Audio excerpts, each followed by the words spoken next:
that and protecting it for our future 10 years, 15 years down the line. That's where we are. Right now, in a new cryptography conversation, I think there are various things that we need to be aware about. One is our threat exposure and the risk assessment of what kind of threat are we getting exposed to, which data. Having the inventory within our organizations, within our day-to-day procedures, techniques on what is that we are using can be possibly broken by quantum. Then the cost of change and the benefits that you will get against that. Then how are you aligning people process, which is a problem that was, I think, amply highlighted by Professor Ashutosh Sharma, right? How do you really align people processes to that? And the last one is, are we converging on the regulatory side of it, right? So all of these techniques need to come together for us to have a very assertive view on where the quantum crypto world is growing, and how are we going to sort of get this land in a framework of a country, within a country framework, maybe a framework of, say, a BFSI or a healthcare, where different kinds of data and systems needs to be protected. So I think that's where we are in terms of how we want to approach this and why are we trying to have this conversation so early. From Microsoft's perspective, our majority of the work is happening with the NIST, which is a National Institute of Standards and Techniques for US. We are pursuing 3 cryptographic schemes actively, 2 in the public sector, public key encryption, and 1 in the digital signature encryption. And I think a lot of that work is actually open on the Open Quantum Safe project, so we can actually use it and bring it back into some kind of POCs and proliferation if we want to do it at a country level, right? So with that, let me sort of take a pause and hand it over back to you, Jayanti. A warm welcome again from my side to Captain Ajay Lele and Anindita. Captain Ajay Lele, good to meet you. Anindita, I know very well. I'm really looking forward for a lot of insights from both of you as well. Thank you so much. Thank you so much, ma'am, for an interesting overview. So now I would like to welcome Dr. Anindita Banerjee, ma'am, to address her views on the mode of today's discussion. About Dr. Banerjee, she is a researcher at heart and a quantum security specialist at New Labs in Bangalore, which focuses on the cryptographic primitives, and she has been an author of the optical quantum computation and quantum communication book, which I think most of the physics and quantum computing enthusiasts have heard of. And she has enormously contributed to build state-of-art products like quantum key distribution systems and random number generator. So I would like to welcome Dr. Anindita Banerjee, ma'am, to present her views. Ma'am, please. Thank you, Jayanti. Am I audible? Yes, ma'am, you are audible. Okay, so good morning, everyone. I would like to first thank the organizers for inviting me. It's an honor. And I will begin by wishing everyone my personal best for your good health and safety in these difficult times, right? So friends, we are actually living in very interesting times. This year, we are celebrating 40 years of quantum computing. It was in 1981 May when Feynman first spoke about simulating physics with computers. And today we have quantum computers based on different technologies. They are emerging from research labs around the world. So their unprecedented processing power will impact several areas. We know it, right? I mean, healthcare, drug discovery, particularly, then transportation, secure communication. Hence, it has the potential to be a boon for human society. And alongside, it will cause disruption in national security. So it is in our interest to study its impact on modern state-of-art cryptography, taking proactive steps to safeguard present and near future data, depending upon the shelf life, from attacks by quantum computers, particularly the harvest now and decrypt later type of an attack, and preparation for transition to quantum safe encryption for future-proof cryptography. See, future hackers are going to be mathematicians, physicists, engineers, and will have classical as well as quantum tools to attack modern cryptography based encrypted data. Now, to combat this, emerged quantum safe encryption techniques. So Shalaka was rightly talking about some of them. So one approach where we work on is actually generating secure QKD keys via quantum key distribution process for encrypting the message using standard encryption algorithms. Now, this art is based on fundamental principles of quantum physics. How is it different than present cryptography? So it gives the adversary the power of physics, and it is not limited by technology. It generates secure encryption keys right under the nose of an eavesdropper. And see the keys, the encryption keys, which are supposed to be hidden, secret, and random. So these keys are intrinsically random because they are generated from a quantum process. So overall, QKD provides a composable security. I will refrain from using the word unconditional. I would rather say composable security for generation of secure, symmetric encryption keys at 2 locations. Now, if you are going to implement it with one-time pad encryption algorithm, along with the QKD keys, then it provides the foundation, a robust foundation for future-proof cryptography or creating a very solid structure for defense in terms of securing the national secrets or army secrets. So that is one part. Now in QKD, we generate single photon states. They work in quantum regime. We encode information in different degrees of freedom, and then we perform a quantum measurement and decode the result in binary. We study all the leakages associated with a faulty equipment, and the communication, and also the quantum leakage, which happens because of multiphotons. I must say that this QKD is basically a subset of quantum communication, which relies on light optics. So we are communicating via photons. So there is a leakage if there is more than one photon traveling in the channel. The associated noise and the attacks by E, who is a quantum physicist and a very smart engineer. And thereby we post-process the QKD keys. Another approach is the post-quantum cryptography. This is exactly where the NIST is working also. And the keys distribution is based on mathematical complex problems, which are assumed to be safe against quantum computers. So these are the quantum safe encryption techniques. Now, when you talk about national security, so this is one category of quantum technology, which is quantum communication. So you have two other technologies, which is quantum computing, which deals with basically simulating large algorithms. It will benefit the AI tools, and we can say in terms of cryptography, it is more focused on cryptanalysis, right? Breaking the cryptography. Then secure communication is what we talk about. And the other thing is quantum sensors and quantum metrology.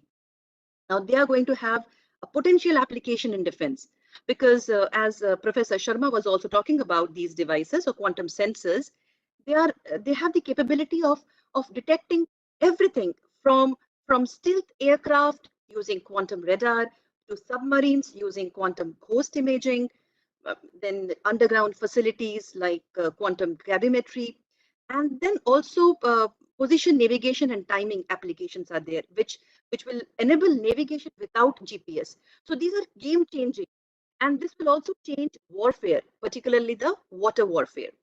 So these are very interesting areas.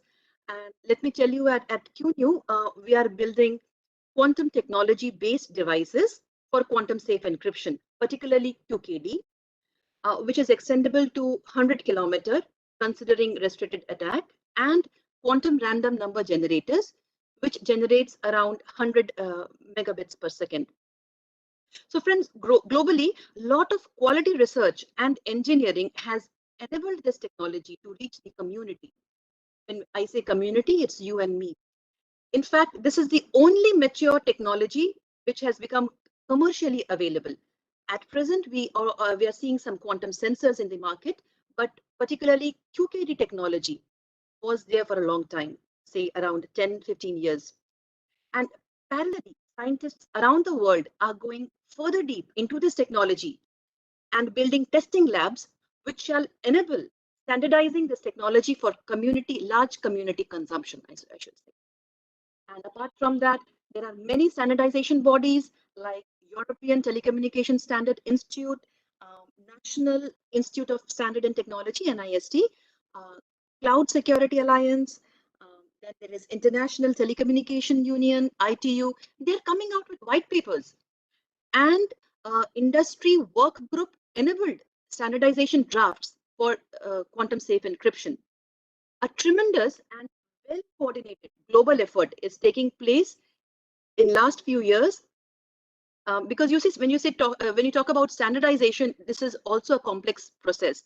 There is no one step. There are different things which you have to take care of, starting from calibrating the physical devices, then interoperability model.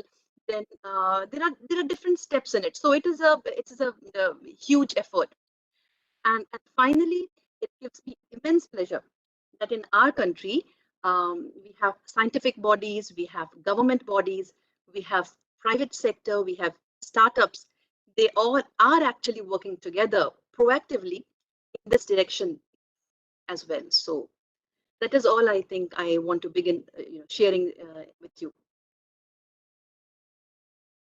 Thank you so much, ma'am. I feel indeed quantum cryptography for future space secure communication and ground-based quantum key distributions are upcoming unbreakable future codes of communication that might transform the way information security and privacy are dealt with and impact the national security. So now I will introduce Group Captain Ajay Lele sir, who is present with us, and he will give us few of his remarks on the implications of quantum technology in information and national security. Sir is an ex-Air Force officer and a senior fellow at the Manohar Parrikar Institute of Defense Studies and Analysis and heads its Center on Strategic Technologies. His specific area of research includes related to weapons and mass destruction, space security, and strategic technologies. He was honored with Keith Subramanian Award in 2013, which is conferred for outstanding contribution in area of strategic and security studies. And recently, this year, he has authored a book on quantum technology and military strategy, and it is really a good read. Sir, over to you. Thank you so much. Can you people hear me? Yes, sir, we can hear you. Okay. Thank you so much. Good morning to you all. Let me first thank you for inviting me for this important conference. I think nothing much gets spoken about quantum in this country beyond a standard technical issue. But since you've enlarged the scope to national security, I think that's a very good sign. If you've heard all the contributors before me, I think almost everything which is to be said has been said, and I do not have anything much to add. To start with, let me give an honest confession that I am neither a scientist nor a technologist. So let me start quoting the conversation between two scientists, that is Niels Bohr and Heisenberg. Bohr had said to Heisenberg that anyone who is not shocked by quantum theory has not understood it. I think in my case, I'm shocked by quantum theory, but I can't claim that I've understood it fully. So with this, I can say that today I will limit my talk to quantum technology from a national security point of view. I think most of you must be fully aware that the development of a technology over the years has happened not because some scientist has got some sort of an idea in his or her own mind, but it has happened because of a military requirements. Particularly during the Second World War era and the Cold War era, the American agencies like DARPA, the parallel to DRDO in US, had invested good amount of money in development of various technologies. So today what we see, computers or a GPS, or for that matter even internet, all are actually happened because of the need for the warfare. So if you see, the investments in technologies over the years has happened because of the war requirements. But that may not be the case today. Today, because of a commercial reasons and other reasons also, you can see lots of development which is happening into the civilian domain too. And that is where the present quantum technology development one can see over there. I think today the development in quantum technology is happening in three fronts. So one is in a military domain, more so in a civilian domain, and much more so into a private domain too. So there are a lot of contributions which are happening from the different domains into the field of quantum technology. Now we have to juxtapose this technology in the era of a industry 4.0 into the military domain. Always, it has already been said that there are various applications which are visible now in the arena of a military domain. Particularly quantum communication and quantum cryptography has got very many applications as far as the military domains are concerned. If one goes into the details of it, particularly now, the issues which are considered today very important in the arena of a cyber security, there is going to be a quantum change, if I'm using the word correctly, a quantum change, as far as the cyber security aspects are concerned. Because today the breach of a security is very easy in a sense. You have got a lot of people who are involved into doing these types of activities. There are a lot of hacker groups which are operational and all that. So to provide a secure communication is definitely a challenge. It's always a cat and mouse game for many years. So you must have heard in the parlance of armed forces, you have got something known as electronic warfare, so counter electronic warfare, so on and so forth. But it is believed that I'm not talking of a post-quantum world, but at least in a quantum world, it is believed that security of a communication is going to be the key, and that's going to help armed forces very significantly, because the heart of any armed forces is depending on a secure communication. So quantum is going to play a very important role over there. Then the issue of a navigation, which has also been talked of. You see, we develop atomic clocks, and a quantum atomic clock is entirely a different ball game. And today we are depending on satellite technologies, particularly atomic clocks are there into satellites, and then we are getting into a GPS system. But with the help of inertial navigation, with the help of a quantum technology, I think GPS, particularly the PNT, that is positioning, navigation and timing, are going to do a sea change. And it is expected that this is going to bring a very major change into the actions of the defense organizations. Because if you see, today's armed forces are totally dependent on navigation, whether for the platforms or even for target identification also. So all the equipments, all the machineries is depending on the navigation, whether you got an aircraft which is flying in the air or whether that aircraft is putting a bomb or a missile onto a particular target. Everything is depending on navigation, and this navigational mindset which is there today, which is based on satellites, is going to see a huge change when quantum technology is going to become a reality. Then submarine detection, already it has been talked about. Radars, quantum radars is going to be making very many changes. Gravity meters is also going to be there. Then quantum lightning is also one area which people are talking about it. I'm not saying that all these researchers which I'm making mention have reached to a level of fulfillment in a sense from a military requirements, but yes, there are a lot amount of a scope, and militaries are looking at it in a very, one can say, proactive manner to see that those technologies can be brought into it. Quantum computing, yes, lot needs to be done, lot has already been done, but if quantum computing becomes a reality, the way the armed forces are looking at it, then weather forecasting, which is required for armed forces, then looking at various simulation models. I think Colonel Bhatnagar had already made a mention to it, that military simulation is one of the key during the peacetime for armed forces, and quantum computing is going to bring a very major change into simulation models too. Then there has been a talk, let me now slightly digress to the geopolitical realities. There has been a talk of a US-China quantum race which is happening.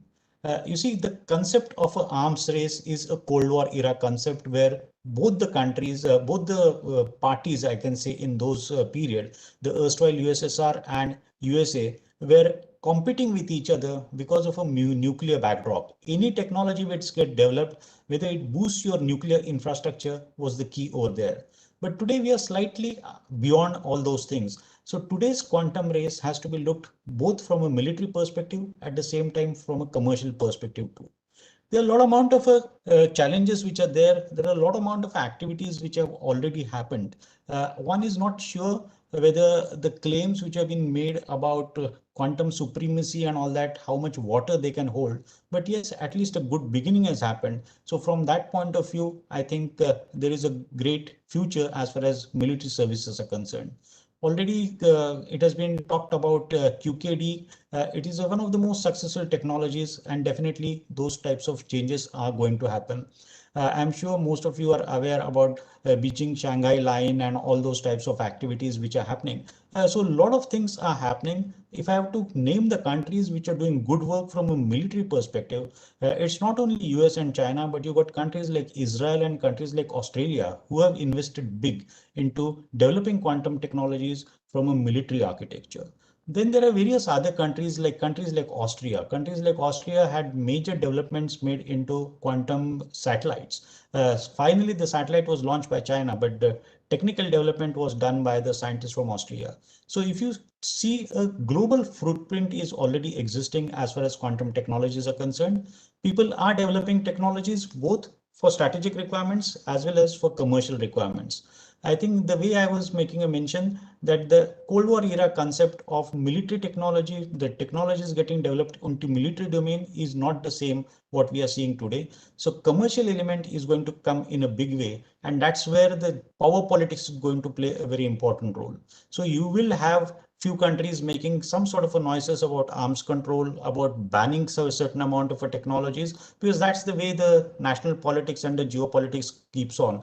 And that's the way the quantum technologies are also going to face the same type of music which other technologies, particularly AI, is facing that music, where countries are saying, even scientists like Elon Musk and other scientists are saying that AI should be banned as far as armed forces are concerned. So these types of concerns are going to come up as far as quantum technologies are also there.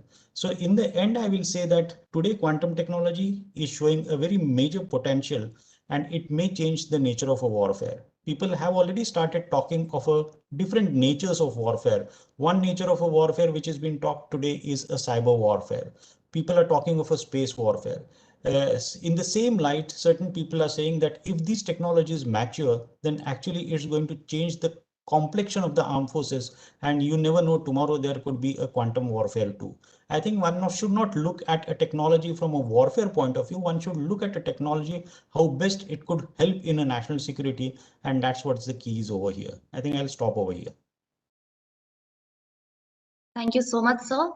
So now it is a moment to move forward to our open panel discussion. And for our attendees, if you have any question, you can put it in the chat box. I'll be monitoring that. And towards the end of the discussion, you will have the opportunity to unmute yourself and ask.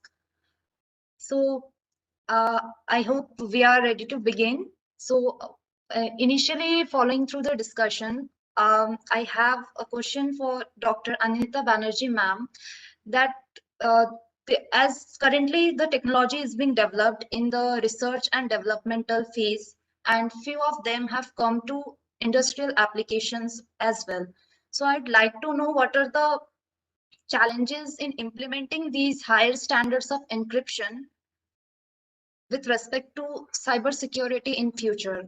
Like, what are the actual realizations it poses to future based on the current developments we have in research and development field?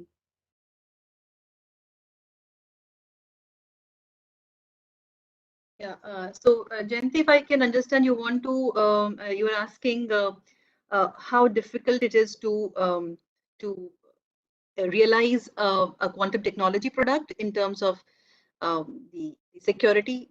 So you particularly wanted to understand how the quantum key distribution system, because it's a quantum technology based device. So any quantum technology depends that the enemy is noise.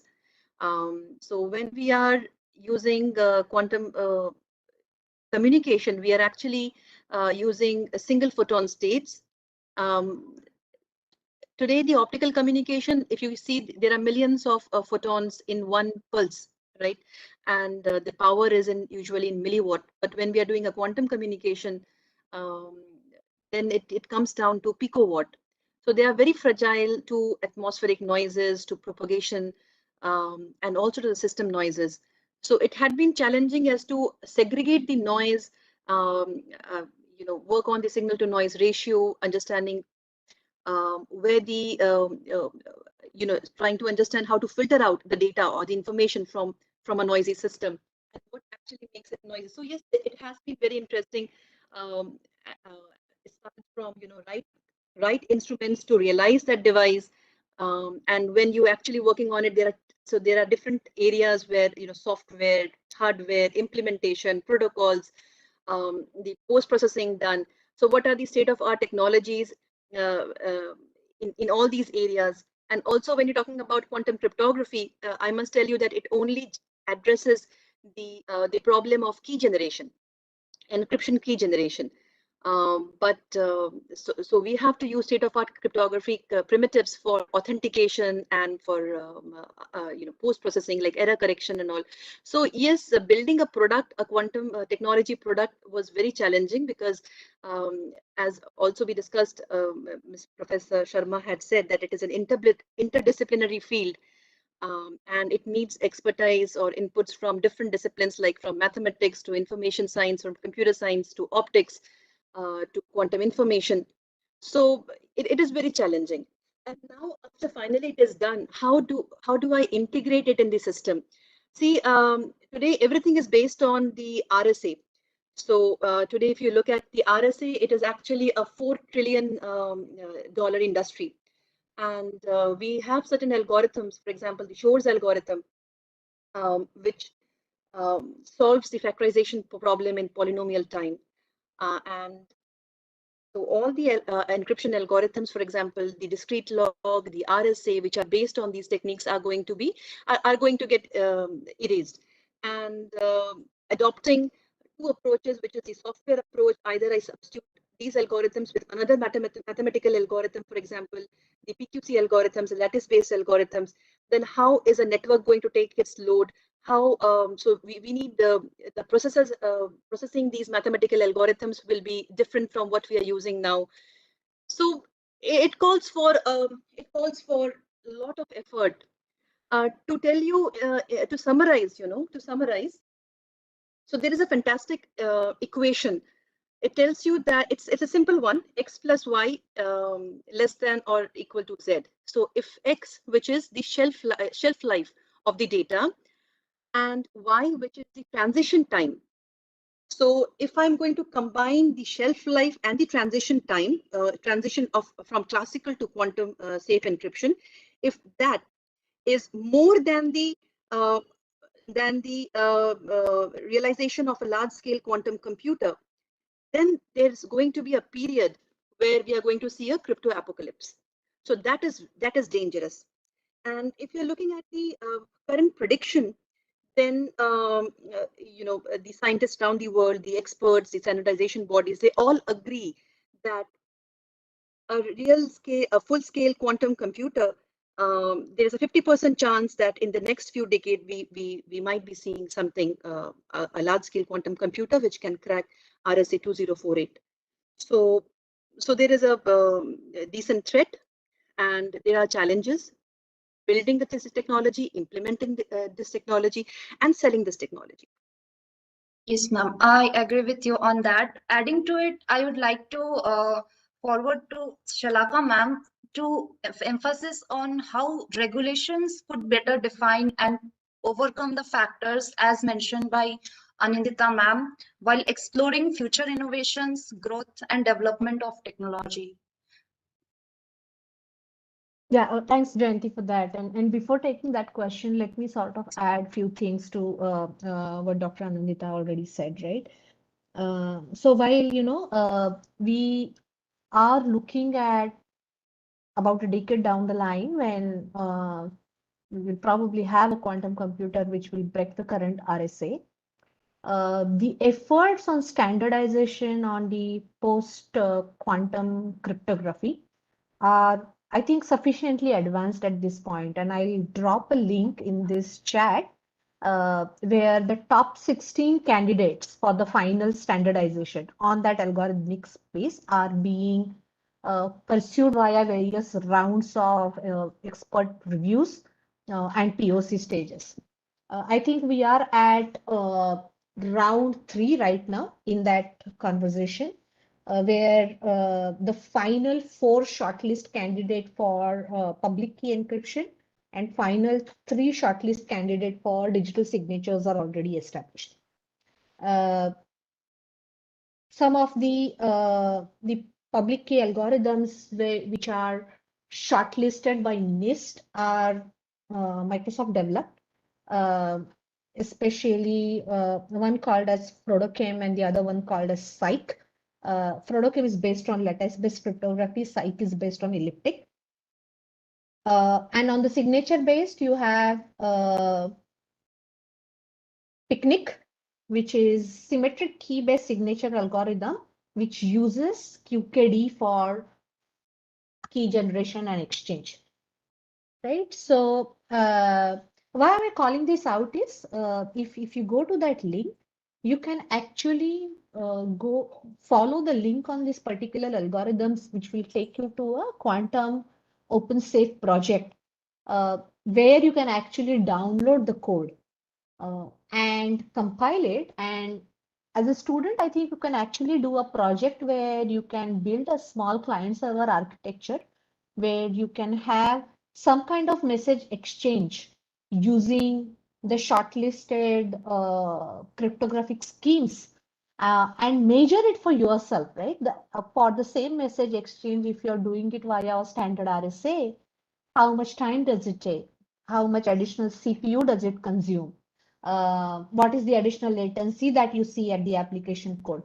And that sort of will give you a pretty good idea of what we are talking about. And, because a lot of these points really will translate into some key considerations of how the industry will adopt these standards. And as student, I think it can be very, very, encouraging for all of you to get on top of this and understand how this world is changing and how the decision making will happen in a lot of these new cryptographic standard development. The timelines for the first draft on some kind of convergence on standardization is 2022 to 2024, after which the NIST will start pursuing via the National Cybersecurity Center of Excellence to land the POCs in the federal governments and the regulatory bodies, at least within USA. Now coming back to your question, Jayanti, right, on what is the regulatory bodies and how can they help? See, honestly, in my mind, the regulations are always playing the catch-up games, right? It's not I don't think for a technology company, regulation is a sufficient condition. Regulation is a necessary condition, but we need to be doing a lot more than that because our visibility into what can go wrong is way better than the pace the regulatory bodies can keep, honestly, right? However, regulations help set up a standard framework. So, for example, if tomorrow, say, India were to come up with something called as a unified health system, which probably is the need of the hour, given the kind of situation that we are looking at. We will all be starting to share a lot of our personal health data on that platform.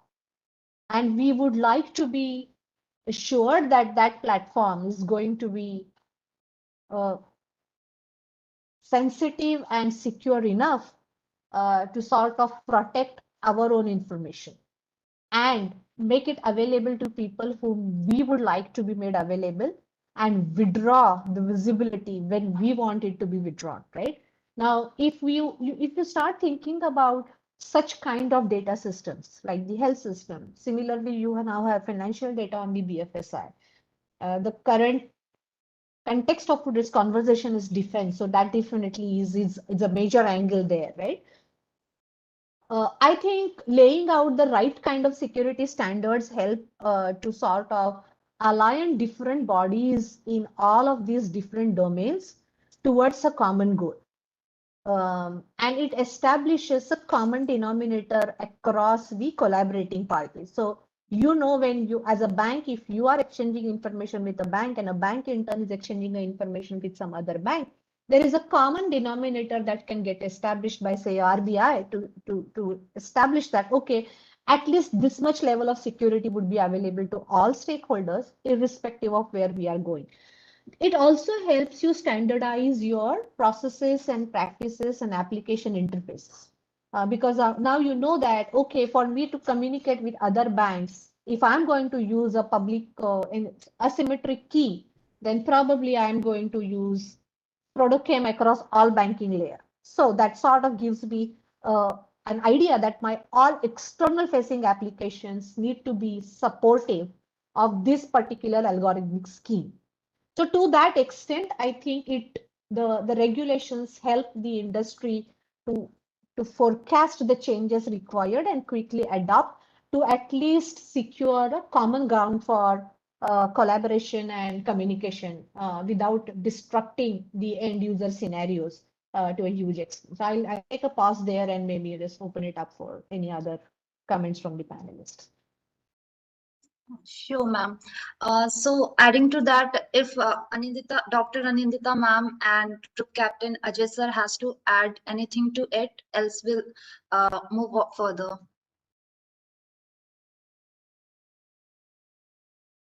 I think there are a few questions which are there. If you want, I can take them on.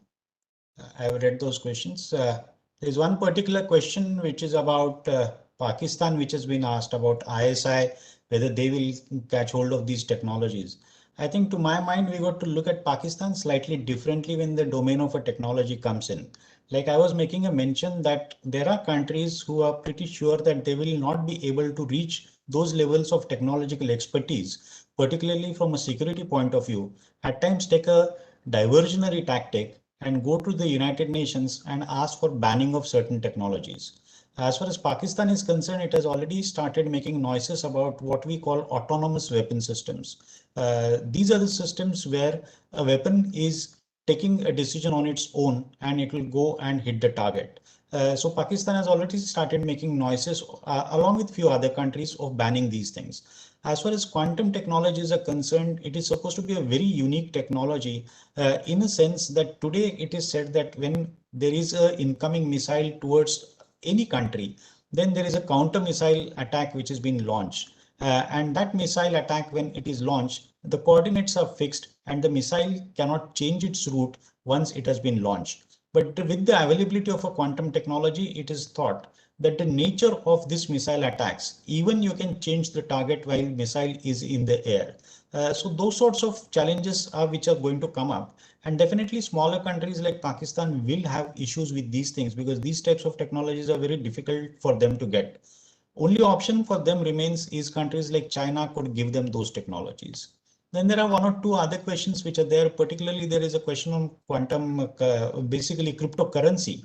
I think cryptocurrency right now, there is a debate which is ongoing whether Bitcoins is a failed issue or is the bubble going to burst. As far as quantum technology is concerned, there is a good debate which is happening about using quantum technologies and blockchain technologies together. I think if that sort of a success comes in, then cryptocurrency will have a slightly better future than what we are seeing today. I think other questions can be basically the address to other panelists. Thank you. Thank you, sir.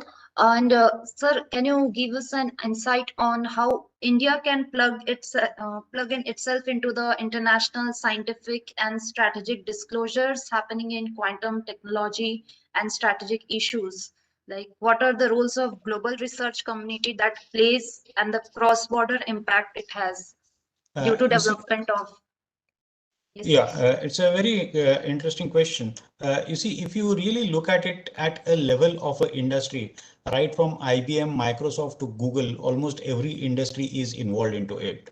And let's accept the fact that India has done pretty well as far as the software aspects of IT technologies are concerned. So here, particularly in the writing of algorithms and other issues, Indian companies can take a lead. And there is a need, like the Secretary SNT was also making a mention, that we have got a major program of around 8,000 crores, which has been there. So the same type of a program could be used for various purposes.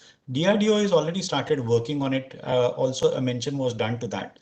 DRDO has got an agency in Pune, which is actually looking at it. And DRDO has decided that they have to concentrate on a particular areas. I have read somewhere that DRDO has decided that they want to develop Pune as a city for the quantum technology development in the near future. So that means that there is good amount of a planning which is happening. Right now, maybe because of the COVID crisis, there is certain amount of a slump which has come. But as far as DRDO's investments are concerned, those investments, as the secretary was pointing out, when we are talking of Atmanirbhar, it's not that DRDO is going to work in silos. They also will have some sort of a collaboration with Indian academia, Indian industry, as well as with the global industrial players also. We have got good amount of a multilateral mechanisms where technology transfer both in a civilian domain and military domain is happening. Particularly, we have got good paths which are already established with agencies in the US and few other countries. I think Israel is another country where India can look very seriously, where certain amount of a technology transfer from military perspective can happen, because Israel is also doing pretty well as far as the domain of a quantum technology is concerned. Yes, sir. And even as it is an integrated field where the educational and the research as well as the industrial infrastructure has to work in integration, I would like to ask Dr. Anindita Banerjee, ma'am, what are her views on the roadblocks of developing a vibrant research infrastructure for this technology? I mean, what are the major roadblocks which is currently we are facing? I think this has been addressed by Professor Sharma pretty well. One is actually the availability, the resource availability starts from quantum materials and human resources.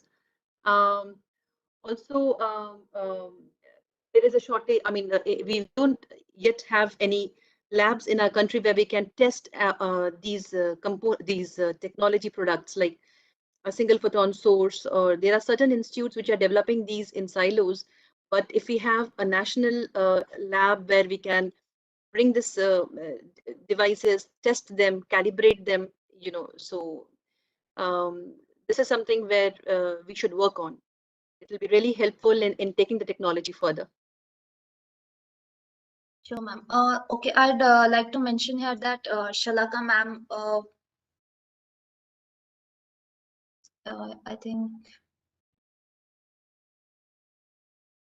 ma'am, are you there?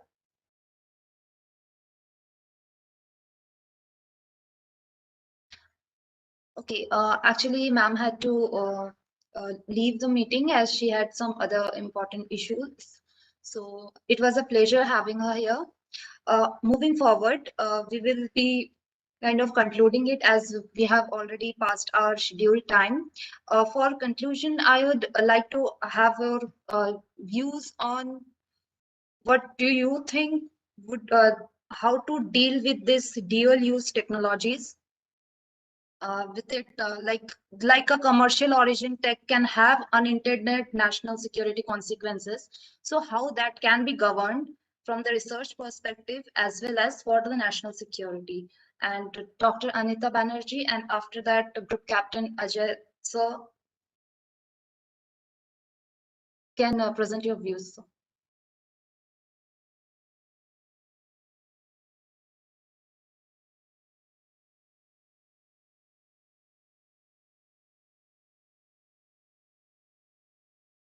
Ma'am, am I audible?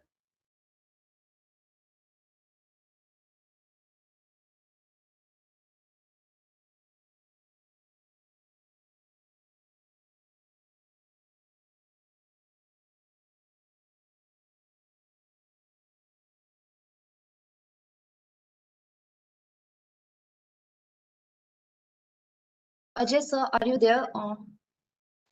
Yes, I think at the end, what I can say is that India is already having 2 to 3 successful models, which we can actually depend on. One model is of a ISRO and other model is of a DRDO. As far as ISRO is concerned, it is known that whatever technology which has been developed by ISRO, or for that matter DRDO, also related with missiles, it's actually a rocket science and it is supposed to be a guarded secret technology. but at the same time, they have involvement of a private industry in a very big way. Particularly if you see ISRO satellite developments and other aspects, almost 70% of the entire structures are being developed by the private industries. So we already know that how to deal with private industries whenever the issues of secrecy from a national security point of view are concerned. Similar type of models could be used as far as a dual use technology, because quantum again is being a dual use technology. Only difference what we can see right now, which is happening in the field of other fields where, particularly in the fields of aerospace, where more amount of developments is happening, that in quantum field, there is huge amount of interest of the commercial organizations also. So there are big players which are involved over there. So at times it becomes difficult to manage those big players. So if I have to diverse, we can see the present debate which is happening as far as Twitter is concerned and Government of India is concerned. So at times it becomes difficult if there are very major companies which are involved into these types of technologies. But I'm sure that our policymakers know how to pass through all these sorts of hurdles. But yes, there is a good possibility that without getting into the secrecy zone, a good amount of investment can be done by the private sector towards development of these technologies. And more importantly, academia can play a very important role because ISRO has already started their own establishment for giving training. The graduate training and a postgraduate training is already happening in Trivandrum.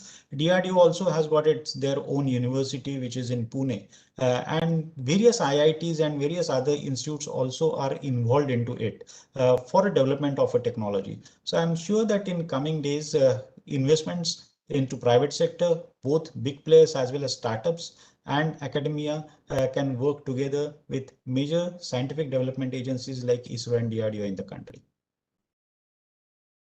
Sure, sir. That was a very interesting point. So for henceforth, we will be concluding. It was really an interesting discussion, and it is not the end, rather it is the beginning of a new discussion. I will hand it over to Digvijay, sir. And due to the shortage of timing, we do have these interesting questions, and I will forward it to the panelists, and you will have the answers to it. And in future discussions, we will address it as well.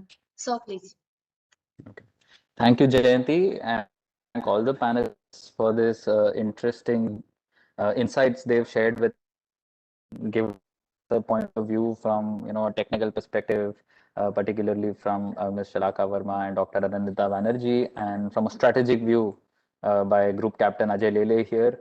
I thank all the panelists for the time here. I thank everybody here attending the event, and I especially thank the guest of honor and chief guest who took the time to speak with us about an emerging issue and how it affects all of us.